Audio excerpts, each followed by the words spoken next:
Hi everyone, welcome back to Haley Car TV, and today I'm super duper excited to have one of my very best friends and mentors and just online buddy for a couple of years in an interview today. Her name's Nicola Newman.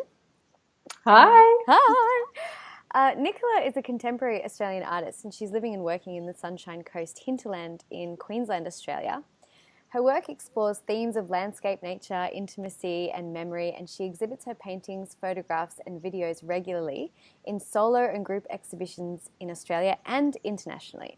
She's also got this beautiful website, nicolanewman.com, where she displays her art. She sells her art, but she also shares beautiful musings about creativity, life, and flow. And this is what I'm really excited to be having her on my website today, talking with you and interviewing her about all this today. So welcome, Nicola, and thank you so much for taking the time to talk to me today. My absolute pleasure, Haley. It's always a delight to get to hang out with you. It's awesome.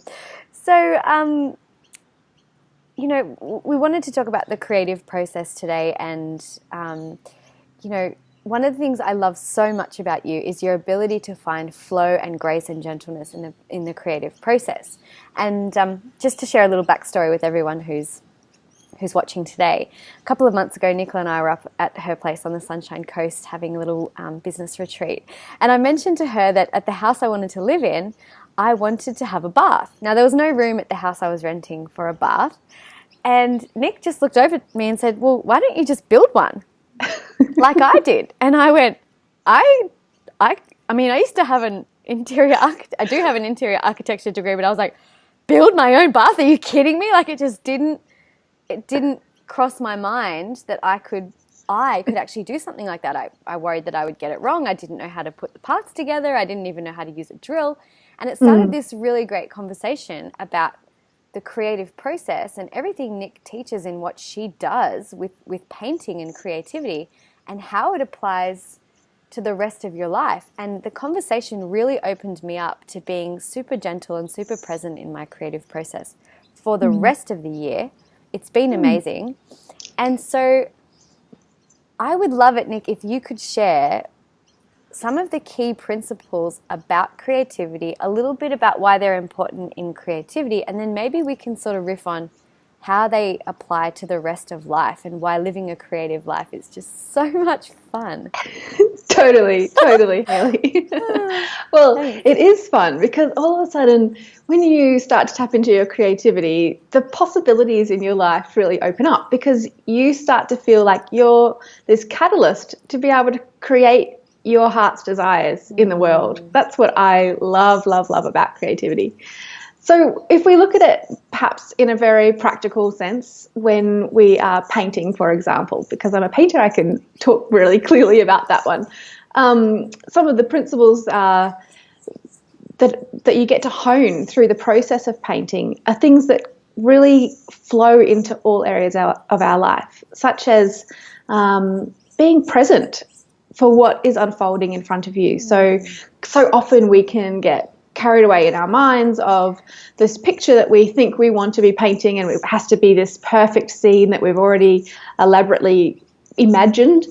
And then we're there and we're trying to create it, and we're butting up against our materials and we're butting up against our skill level, and it's just leading to more and more disappointment and resistance and heartache, really. And you start to feel like you can't do this. But in fact, all you need to do is just shift your mindset a little bit.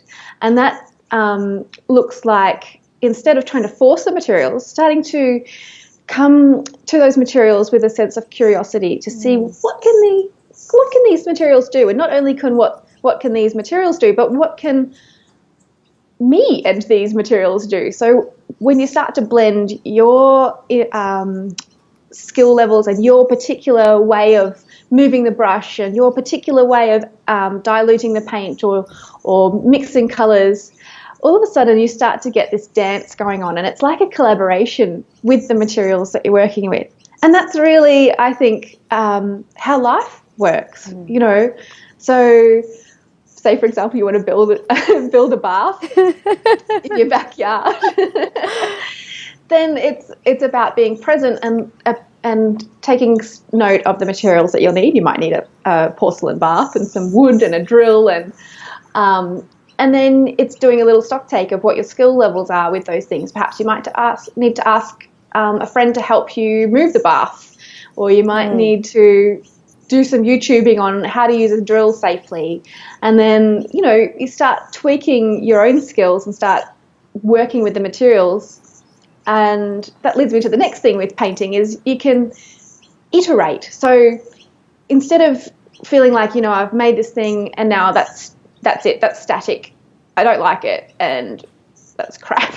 Instead, you can work over it again, and you can put your own touches and be bold and try new things, and you can paint the whole thing out if you want to. It really doesn't matter. And that's the same with so many things in life. Like, we can just basically paint them out and try again. It doesn't actually matter. So much of it doesn't matter, but we get so caught up in our heads and paralyzed that we don't even begin. It's so true. I mean, this is where I was with the bath, right? I thought to myself, like, it's got to be an expensive bath, and it can't be something that I just collect from a secondhand place or something like that. Oh, and I don't know where to get the wood. I wouldn't know how to put it in my car. And what if it's wrong? What if it sucks and it doesn't work? What a waste of my time. And I remember you saying to me, like, well, no, it's not a waste of your time, because you're going to learn how to use a drill, and you're going to, you don't have to have a lot of money to be able to create this thing that you want. And yes, it's not going to be the thing that you ultimately want at the end of your life, but you can create the bath that you can create today. It was like, duh, for me. It was such a revelation, Yeah. And I'm just thinking now that what you're saying in terms of being present and playing with your materials and coming at it with curiosity, how much that conversation has influenced my cooking recently. Oh, really? Yeah, Yes. like I have a love-hate relationship with cooking. I love it. It doesn't love me. I tend to I'm not sure about that. Be able to burn water. I love those Brussels sprouts you made. Okay, well, that's good, right? Yeah, it's like on and off, right? But sometimes I guess when I'm distracted and when I'm not present, I'm not paying attention to the flavors or what I might be able to do with what I've got.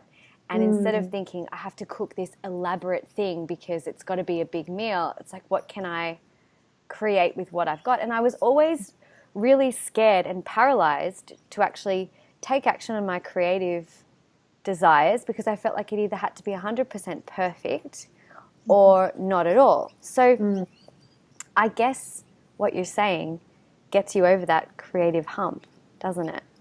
Yeah, it does. It gives you permission to begin and for things to grow with you. So, even in your business, for example, or in my business, I was thinking this morning back to 2011 when I created a new website to teach people about gardening. And at the time, all I could afford to do was to take my phone and take a selfie on my phone. And that was my header photograph on my website. Now, that was not my overall vision of a beautiful website, but it's what I could do at the time.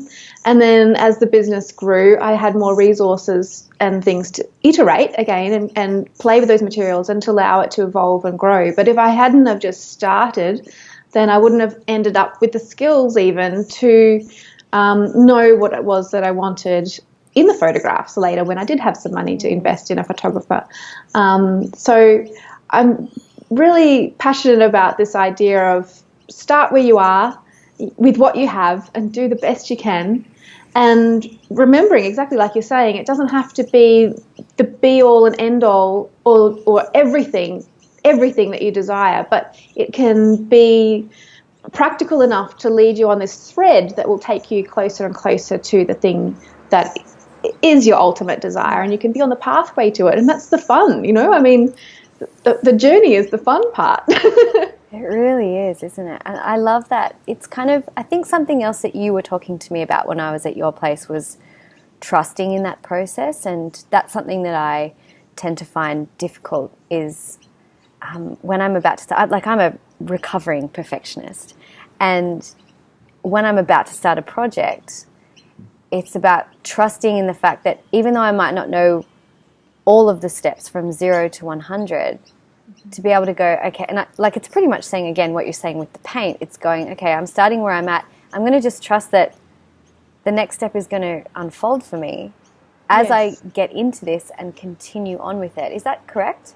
Yeah, that's right. And because the phrase that clarity comes from action, not from thought. You know, there's only so much that we can think through a process and try and troubleshoot what we imagine might crop up. But it's not until we start moving through it that we actually have the resources and the information to see what needs to be addressed, whether it's in making a new website or it's in crafting an offering for your business or it's painting a painting, because like all of a sudden you might get a drip that just happens to fall off your brush and it's, you know, come down and it's mingled in with some aqua paint and it's got like this blue smear and it looks, all of a sudden it's got this depth that you could never have imagined before you started playing with that actual material and taking action and then getting this feedback from the paint as you're moving and working and playing.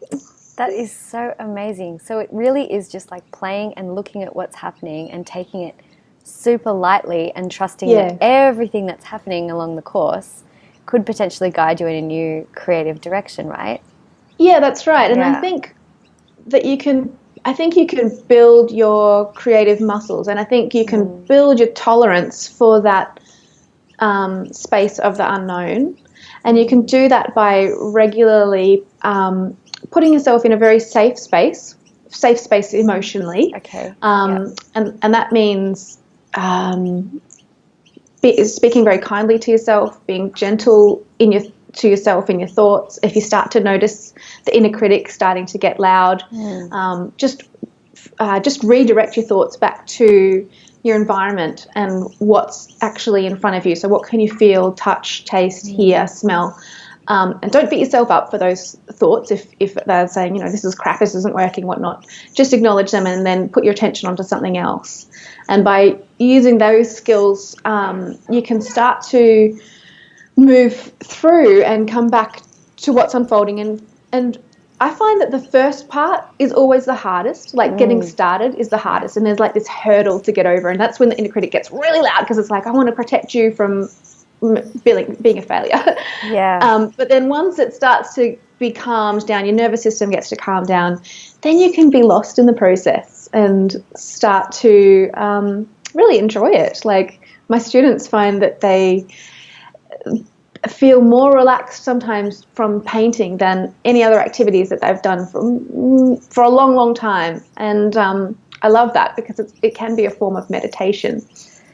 And it's such a beautiful way to embody the qualities of creativity that you've been speaking about in a way that you can relate them to the rest of your life. But if you look back at painting as an example, like let's say I am painting and a blue drip sort of comes down and looks really beautiful. I sort of think to myself now, how could I relate that to creating a website? You know, whereby things might not be happening the way that I want, but it might actually, rather than getting really frustrated and the inner critic piping up and saying, I hate technology, I suck at it, it could be a new sort of gateway to go, well, maybe there's another creative solution, or maybe that actually looks better the way that it is now. Well, and I think it can be a mixture of time and, in this case, research, because the elements or the materials that go into making a website are different from a painting. So they're not so much about paint, you know, but it might be about widgets and plugins and platforms and font and color and design. And so I guess, again, in the painting process, a large part of it is getting lost in the process, but then stepping back and developing the skill set of looking at it and looking for the things that you like, that you're happy with, trying to articulate what it is about those things that you're happy with and perhaps what it is that makes you feel delighted, and then looking at the things or the areas that are not working it for you and your aesthetic. And that's a natural part of the learning process and developing and honing your skills. And it's the same with making a website. So if, you know, you might find that there's parts that you really like and you love the colors, or you're happy with the font, or it's easy to read, and then try and suss out what it is that is irking you, and then jump on Google and start Googling plugins that do XYZ to be able to rectify that thing that you want to change. I love the metaphor that you just created about the materials that you use in painting versus the materials that you need to build a website. And I'm just thinking now, like the materials that you need to cook, or the materials that you require to write a book, or the materials that, it's just like, it really beautifully translates. And I think it's such a nice narrative and a really enjoyable metaphor to relate something to. A really soft and gentle metaphor as well to relate other creative projects to. Painting's nice because it can be private too. So I think that can sometimes feel, nice and safe. Yeah, that was the next question I was going to ask you. How important do you think it is to have a private, safe space to create, and how does someone sort of do that? Well, I think it's imperative. For me personally, it's imperative. And I think for most people it is as well. I mean, you want to feel like when you're making those first tentative brush strokes, or you're basically hopping on a bike without training wheels, you don't want to feel like you've got people standing around waiting for you to fail and laughing at you. You don't want that. That's not going to help create a conducive learning and playful environment. So it's not about necessarily having a space where no one's around, but being very mindful of who is in that space with you, what their intention is for you. Do they want you to flourish? Do they want to support you? Are they going to be uplifting and encouraging and nurturing? And if not, then remove yourself from that situation and put yourself in another area where it's safe. Maybe you need to go out for a hike up a mountain and just take some paints in your bag and you can be there by yourself, or you could use your office space and just clear your desk and close the door, put on some beautiful music and do some little abstract acrylic paintings on paper. You don't have to have a huge space, but I think it's really important to feel safe in the space that you are starting to create in, particularly when you're a beginner, because that's when you're going to feel most vulnerable. And if you can have someone to help guide you through that a little bit too, offer you some encouragement and some tips or some processes, and you can find that through a mentor. You could go to a class, you could find a workshop, you could do an online program. There's lots of ways to find that kind of input. But I know for me, I learnt to paint at art school and then at university, and having other people around me that were also doing it really sped up my learning process enormously. Absolutely. So I have another question for you regarding how long things take.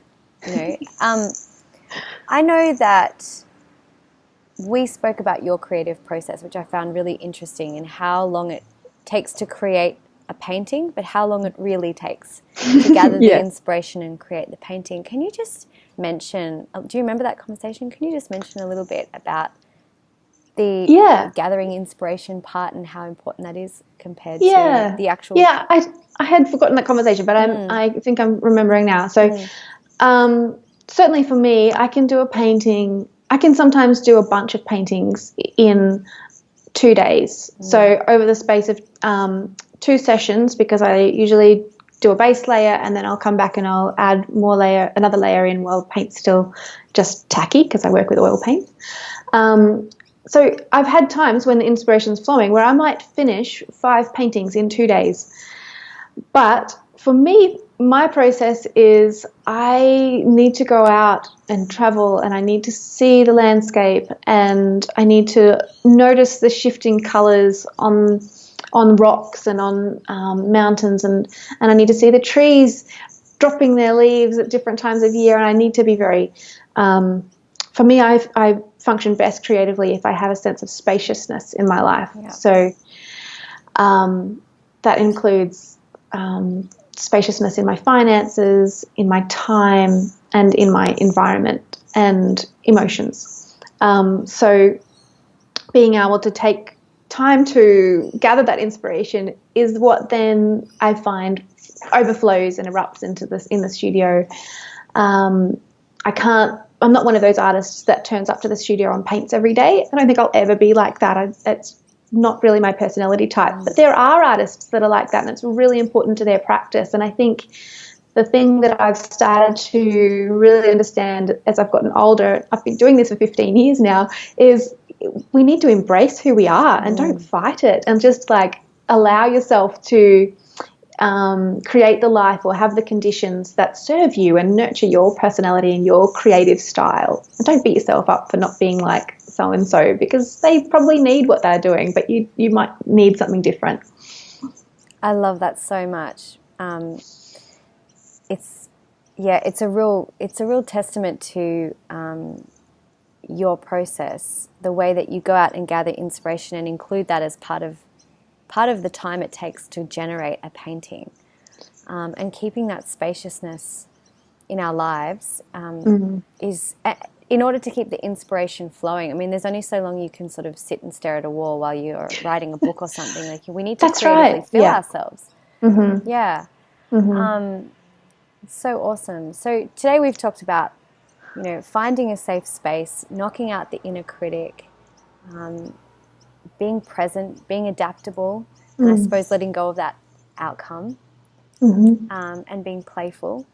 And I know that these are all things that you teach in your Flourish course, and Nicola has a painting and creativity course that's available at the moment, where you can sign up and learn from Nicola not just how to paint, but how to paint, but how to actually live a flourishing creative life. And it's really, really amazing. And so, Nicola, would you like to just share a little bit about where people can find out more about this and more about you and all of that? Yeah. I'd love to, Hayley. So that's right. I have an online program that is a 10-week program, but you get access for the life of the course. So for years and years, you'll have access to the materials and to the membership site and the community. And it's a really safe space, and it's a nurturing environment with supportive people in there who are other creative hearts going on this journey. And we cover everything from painting in acrylics to painting with oil paints. We do photography and writing, and a lot of mindset stuff as well, which is equally important. So if you wanted to have a look through everything that's included in the program, you can go over to paintingandcreativity.com. Or I think Hayley might have a link underneath her. Yeah, she'll have a link underneath the website, so it'll take you directly there. And I have actually 3 options in the program where you can work with me. And the first one is the online program, which is all videos of me in the studio. So it's as though you're painting with me in my studio, going through all those different processes, and that you have access to forever. The second option is you can have the online program as well as a mentorship with me, where we'll hop on Skype and it'll be like I'm there with you in your studio, and I can be offering feedback on work that you're doing, or if you want to just talk through creative blocks that you're facing, I can help you to navigate through those in a really gentle and effective manner using the tools that I've developed. From having to produce a lot of creative stuff over the years. And you also will be getting a beautiful pack of art materials shipped directly to your door with that one, so you don't have to even step outside or go to an art materials shop. You will get all your canvases and paints and brushes and everything you need to go through the program. And it's so fun, that one. It's like when people have it arrive at their door, like, oh my God, there's so many materials. Christmas. It is like Christmas. Yeah. And finally, if you want to go all the way, you're invited to come and paint with me in my studio on the Sunshine Coast, which is a beautiful, light-filled, incredible space for 2 days in a private painting retreat. So that's option 3, is the personal private painting retreat, which includes 3 nights accommodation at the luxurious Noosa on the Sunshine Coast, where you can enjoy the beach and come and paint with me. And I tailor our days to be specific to what it is that you want to be painting. So you get to run the show, and I'll be there to support you, or I'll offer tools and processes to help really ignite your creativity and draw it out of you in the way that you feel proud of. It's so awesome. That just sounds so great. And for anyone who's watching who is in a creative rut, or anyone who is really struggling to get to the next stage, whether it's in your work, in your finances, in your personal life, in your love life, learning how to get creative and learning how to tap into your potential creatively is what's going to help you just loosen everything up and get to the next level. And if there's one thing I know, Nicola is an expert at teaching not only the painting and creativity, but you'll get so many beautiful insights on a deep, deep, deep subconscious level to help you just flourish in every area of your life. These are the principles that you can apply. So I can't recommend what she's doing highly enough, and she's a very good friend of mine. Thank you, beautiful. My pleasure. As a bonus, if you would like to sign up to Nicola's course, I would like to offer anyone who does a free private coaching session with me to tap through anything that you like, and we can literally talk about anything, just as a bonus to support you on your creative journey. So if you're interested, you can click on the link that's below this video now, and I would love to leave you with a question. I've got a question for you, Nicola. Would you like to leave everyone with a dare? A dare? Yeah. Oh, yeah, that sounds like fun. Oh, God, I used to do these all the time in primary school. That would be so fun. I bet you did too. Yeah. You and I are so similar. God, it's funny. Yeah, okay. I dare you to go to the newsagents and go and buy yourself 3 tubes of paint. One of them can be white and then 2 colours. And then I dare you to buy 1, maybe 2 if you want, hog hair paintbrushes that they usually sell at the newsagents as well. They're only usually $1 each. And go home and get some cardboard if you haven't got any watercolour paper or anything, but get some cardboard and just push some paint around. I dare you. And put some music on, close the door, and let yourself have a play. I dare you. It's great fun. Such a good dare. Do you know what? I did that. Did you? When I came home from your place recently. Yes. And my housemate has still got my painting hanging up in his new house. It's so fantastic. That's great. It's really great. It was just an exploration. So yes, dare accepted. That's absolutely wonderful. Thank you, Nicola. Awesome. And if you want to post your pictures, comments, questions, if you have any tips that you want to add to your own creative process, please post them below. We'd love to hear from you. Yeah, love that. Nicola, thank you so much for being a part of my interview series today. It was a delight.